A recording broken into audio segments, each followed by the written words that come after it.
C'est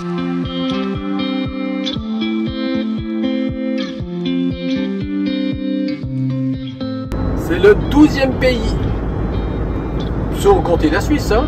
Oui. Bienvenue en Pologne.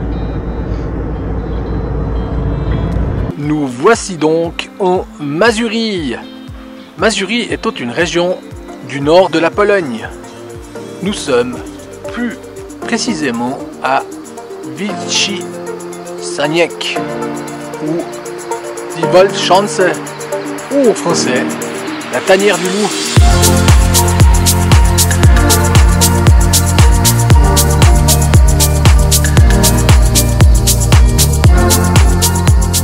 La tanière du loup, c'est là où se cacha pendant près de 3 ans Adolf Hitler pendant la Seconde Guerre mondiale. Cet endroit fut dynamité par les Allemands lors de leur départ en 1945. Près de 10 tonnes par bâtiment ont été utilisées, mais certains bunkers tiennent toujours debout. C'est ce que nous allons voir. Parmi les 200 bâtiments construits à l'époque, une ligne de chemin de fer reliait Berlin à cette région afin d'y amener les matériaux de construction. Les gens ne se sont pas doutés ce qui se construisait, pensant qu'il s'agissait d'une usine chimique. Cette zone était occupée par 2000 soldats et 150 hauts officiers du commandement nazi. Il était protégé par plus de 55 000 mines. Il ne fut découvert par les Alliés qu'à l'arrivée des Soviétiques en 1945. La plupart des bâtiments étant en ruine, il est strictement interdit d'y entrer, même d'y passer dessus car ceux-ci sont éventrés. C'est également la tanière du loup qu'eut lieu le premier attentat sur Adolf Hitler. C'était le 20 juillet 1944. L'opération s'appelait Valkyrie. Vous pouvez d'ailleurs vous référer au film du même nom avec Tom Cruise. Si Hitler échappa à cet attentat, c'est parce que celui-ci, plutôt que de se tenir dans le bunker habituel tout en béton, se déroula dans le bâtiment derrière moi. Celui-ci, en partie en bois et avec des fenêtres, ne put contenir l'explosion. Il y eut tout de même 4 morts, mais pas Adolf, ce qui aurait peut-être raccourci la durée de cette guerre. Klaus von Stauffenberg avait prévu 2 bombes. Malheureusement, une seule n'explosa car il n'arriva pas à amorcer la deuxième. La première se situait derrière le pied en bois de la table. C'est pour cela que Hitler fut protégé par celui-ci. Bien évidemment, Klaus von Stauffenberg fut démasqué et exécuté dans la nuit. 200 personnes de cette opération Valkyrie furent également exécutées. Voici une œuvre à la mémoire de Klaus von Stauffenberg.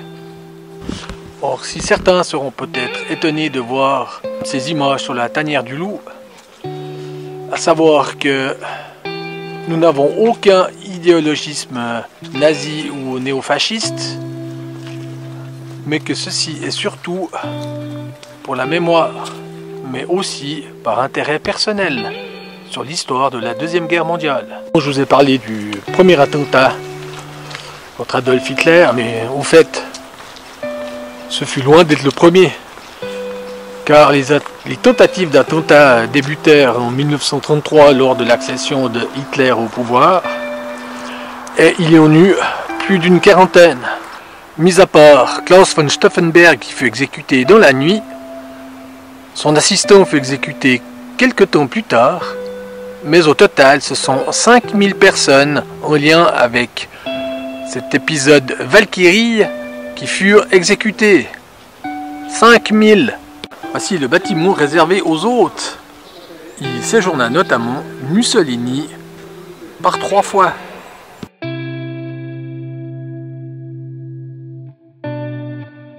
Ce bâtiment mesure 45 sur 27 mètres, mais il ne contient que 2 pièces pour un total de 80 mètres carrés.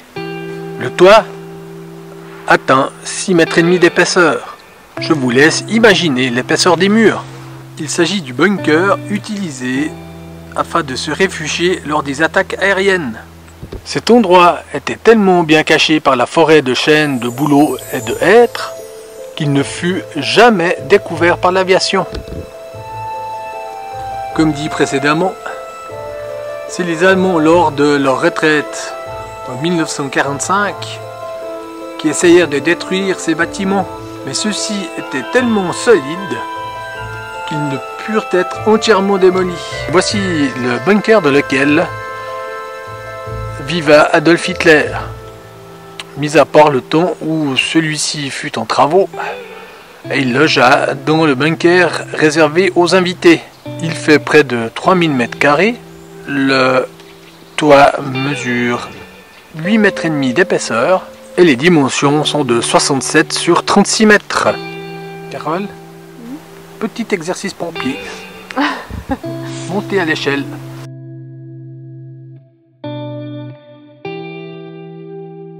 Il est difficile de s'imaginer que des décisions importantes ont été prises ici par l'état-major d'Hitler lors de la Seconde Guerre mondiale. Bien sûr, s'agissant de l'état-major d'Hitler, les bunkers des maréchaux Göring et Keitel se trouvaient également ici. Sur le toit du bunker de Göring se trouvaient 3 batteries anti-aériennes.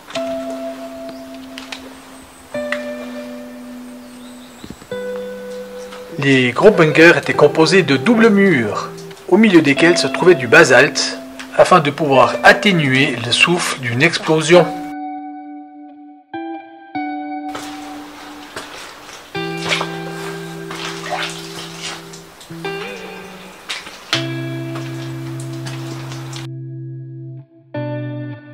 Là se situe la maison de Hermann Göring, qui est très proche de son bunker. Hermann Göring adorait la splendeur, le luxe. Il ne passa aucune nuit à la tanière du loup, car ici c'était beaucoup trop spartiate pour lui. Il dormait donc plus loin dans un palace, ou alors utilisait son train. Nous sommes à Malbork. Malbork s'en va en guerre, non, voilà, je continuerai pas. Le plus grand château médiéval d'Europe. Le château de Malbork. Eh bien, si vous voulez des explications historiques ou autres, il faudra attendre. Vous avez 2 possibilités de visite avec l'audio guide. Youpi! Ou un guide. Ah ouais! Le guide, on polish. On maîtrise pas encore très bien la langue. Ben, on va prendre l'audio guide. Mais ouais. Mais t'as pas le choix, hein. C'est soit l'un, soit l'autre. L'audio guide, alors tu as le choix entre l'allemand, le polonais, le russe ou l'anglais. On baragouine, on comprend l'anglais et l'allemand, mais alors on ne maîtrise pas. Et faire une visite au long cours d'un tel château avec un audio guide en anglais, j'ai pas envie ce soir d'avoir un mal de tronche. Donc on va faire sans ça et on va profiter du paysage. Vous pourrez voir qu'il nous reste encore quelques châteaux à faire. Nicolas Copernic. Alors il est vraisemblable qu'on en reparlera quand on sera à Cracovie. Bon, on va pas non plus vous laisser dans l'ignorance comme ça. Le château de Marienburg a été construit au XIIIe siècle par les Teutons. Il fut le siège de l'ordre teutonique dès 1309 lorsque celui-ci se déplaça de Vienne à Malbork. Et nous avons oublié le principal, Witamy Polskie. Hein? Witamy Polskie. Bienvenue en Pologne. Une chose est sûre, je pourrais pas faire le concours du lancer de la pierre d'Unspunnen.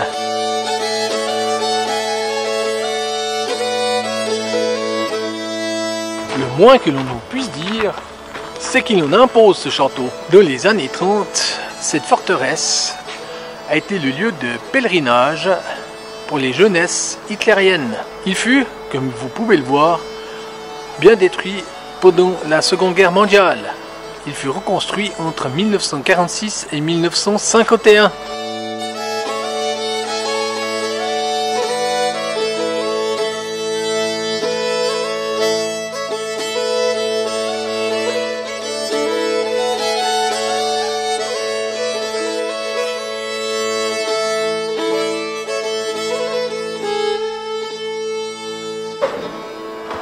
Heureusement qu'il y a un certain décalage.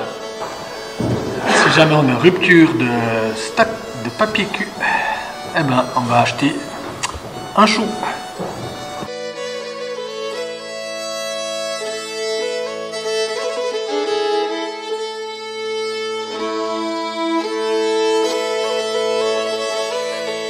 Heureusement que le château est grand, ça nous permet de digérer.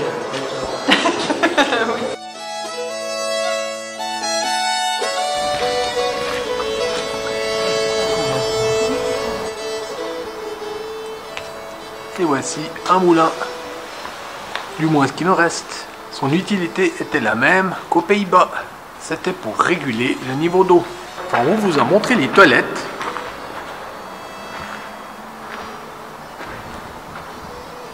Et voici les trous. Il y avait l'eau qui passait là et puis comme ça nettoyait les Voilà ce qui toilettes. était les douves. Je sens naître une frustration. Mais je pensais qu'on pouvait aller dedans. Bah t'as été dedans. Dedans. Ouais mais dedans. Dedans. Pas dedans dehors. Ouais, dedans. Mais non. Bon. Nous attendons le tram pour aller à Gdansk ou Danzig. Cette ville a eu plusieurs noms. Elle était à maintes reprises sous l'emprise prusse, allemande. Elle a même été indépendante entre 1919 et 1939. 470 000 habitants pour la cité et plus d'1 million pour la métropole. On a pris nos petits tickets pour prendre le tram. 4,8 zloty le billet, soit moins d'1 euro. On a nos billets. Bon, on sait pas ce qu'il faut faire avec. Est-ce qu'il faut l'oblitérer? Est-ce qu'il faut le garder? Mais je pense qu'il y a un QR code, alors est-ce que... Non, le QR code, c'est le truc pour prendre ton abonnement. Fahrschein bitte umgehen nach Fahrantritt entwerten. Validate your ticket immediately after boarding. After boarding. C'est marqué. Ok. Ah, voilà. On a ma réponse. C'est ça. Heureusement qu'on parle français. Parce qu'on apprend le polonais aussi. Oui. Nous nous réjouissons d'aller visiter cette ville pleine d'histoire, des beaux monuments et de vous les partager. En parlant de transport public, vous pouvez également prendre une carte journalière. Le coût de celle-ci est de 18 zloty. Et bien sûr, Gdansk est aussi connu grâce au syndicat Solidarność et à Lech Walesa. Le syndicat Solidarność, il y eut, si on peut dire, 2 révolutions. Au début des années 80 et au milieu des années 80. Le syndicat Solidarność fut, si ce n'est le seul, du moins le premier syndicat reconnu par le communisme. J'ai pas un kopek, mais j'ai des zloty.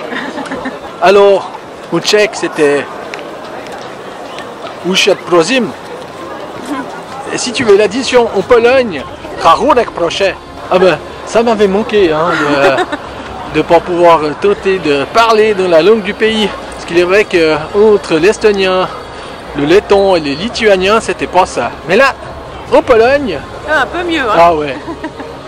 Au plus, j'adore cet accent. Nous sommes sur la Douglatarg, la rue Dougla. Je pense que c'est l'une des plus belles, je dis je, parce que je connais pas la vie de Carole, l'une des plus belles rues ou avenues que nous avons faites jusqu'à présent dans ce voyage. De ce voyage.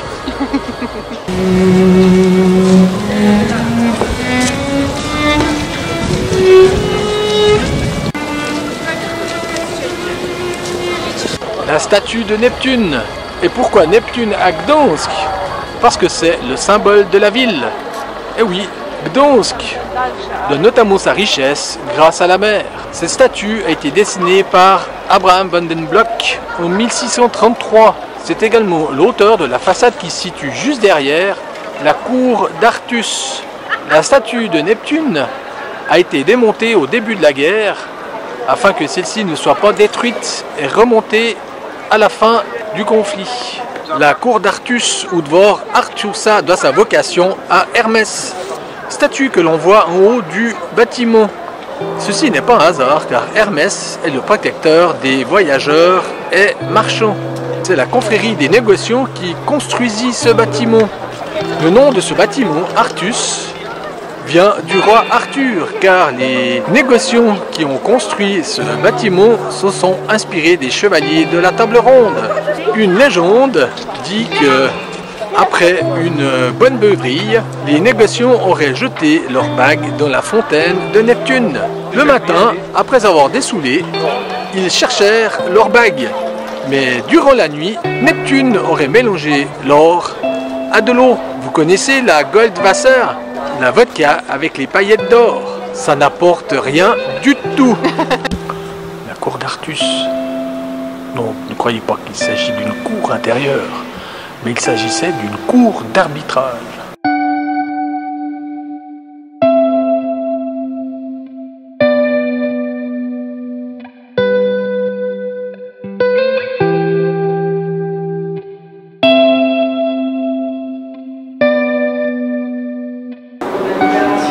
Et voici le jeu des 7 erreurs.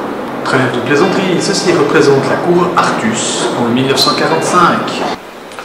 Lorsque nous avons notre âge, il est difficile de s'imaginer ce qui a pu être vécu pendant cette guerre, ou tout simplement lors d'une guerre. La Basilica Mariacka, en français la basilique Notre-Dame, la plus grande basilique de Pologne, est l'une des plus grandes basiliques en briques du monde. Tellement grande qu'elle ne rentre pas dans l'objectif. 105 mètres de long, 65 mètres de large, 5000 mètres carrés au sol, pas moins de 30 chapelles. Sa construction nécessita 159 ans, entre 1343 et 1502. Le sol étant marécageux, elle est construite sur pilotis.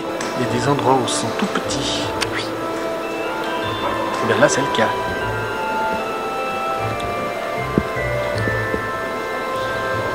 Carole a essayé de déchiffrer l'horloge astronomique. Malheureusement, celle-ci ne fonctionne plus depuis le début du XVIe siècle. Donc tu pourrais toujours chercher. Hein. La rue Mariacka, l'une des plus belles rues de Gdansk. Avant de vous parler de l'autre richesse de Gdansk, la première étant la mer, je peux vous parler que le duc ne fut pas chocolat, car en plus des Prusses, des Allemands, Napoléon est venu jusqu'ici par l'entremise du maréchal Lefebvre, qui conquit la ville. La récompense de Napoléon fut tout simplement une boîte de chocolat. Fort Marie, le maréchal Lefebvre rentra chez lui. Et c'est à ce moment-là qu'il découvrit que dans la boîte de chocolat, il y avait 300 000 francs, ainsi que les titres de duc de Gdansk. Tout le monde connaît Jurassic Park et son célèbre petit moustique à l'intérieur d'un morceau d'ombre. Gdansk s'impose comme la première ville au monde pour l'ombre. Vous en trouverez donc partout. Et pourquoi l'ombre valut si cher? C'est parce qu'à l'époque des Teutons, ceux-ci exigeaient que tout morceau d'ombre trouvé leur fût remis. Sinon, quick, c'était la mort.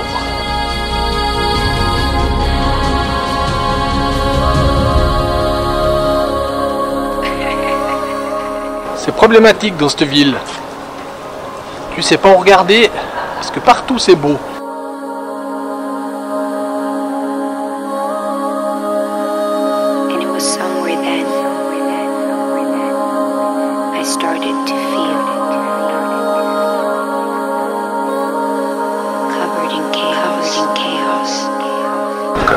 Attention, please leave the bridge.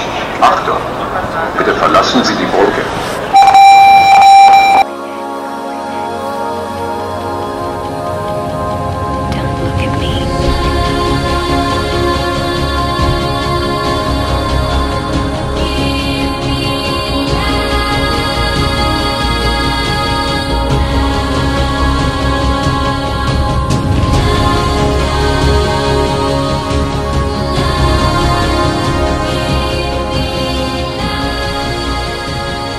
Et qui veut quelques douceurs?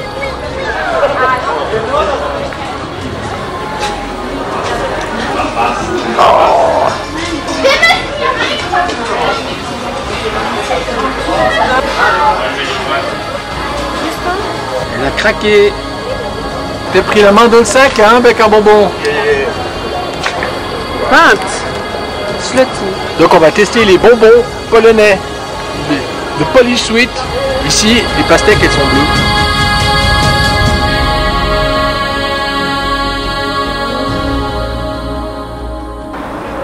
Carole, elle a toujours le nez en l'air. C'est normal. Alors je vais vous montrer un truc que vous n'avez jamais vu. L'arbre à pain.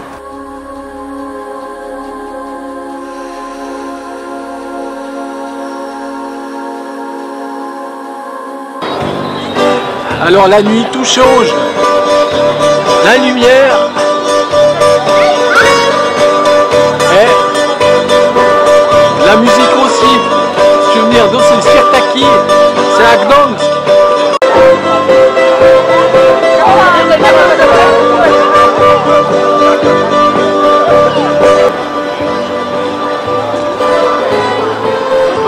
Mais tu fais quoi encore debout à cette heure-ci? Il fait nuit. Mais ouais, mais c'est pas... c'est pas tard, hein. C'est 8h moins 10.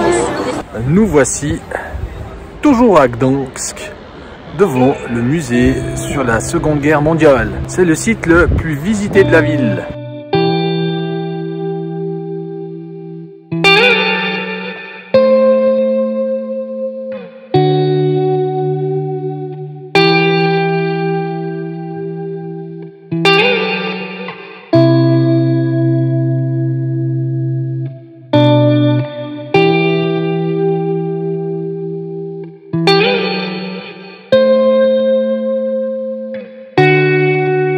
Nous sommes entrés, il faisait beau, nous ressortons, c'est un peu gris. Ouais. Et nous ressortons plus de 5 heures après. Nous pouvons vous dire que nous n'avons pas vu le temps passer. Non, c'est vrai. Comme il est écrit dans un célèbre guide, la muséographie est extraordinaire. Je pense que j'ai jamais vu un musée comme ça. Ludique, didactique. Vachement bien fait, quoi. Ouais. Si vous venez à Gdansk, nous vous conseillons de venir visiter ce musée. Oui? Oui. L'émotion, ça a été? C'est donc sur ces images que se termine la visite de Gdansk. Nous espérons que celle-ci vous a plu. Alors, comment est-ce qu'on dit? Do widzenia. Do widzenia.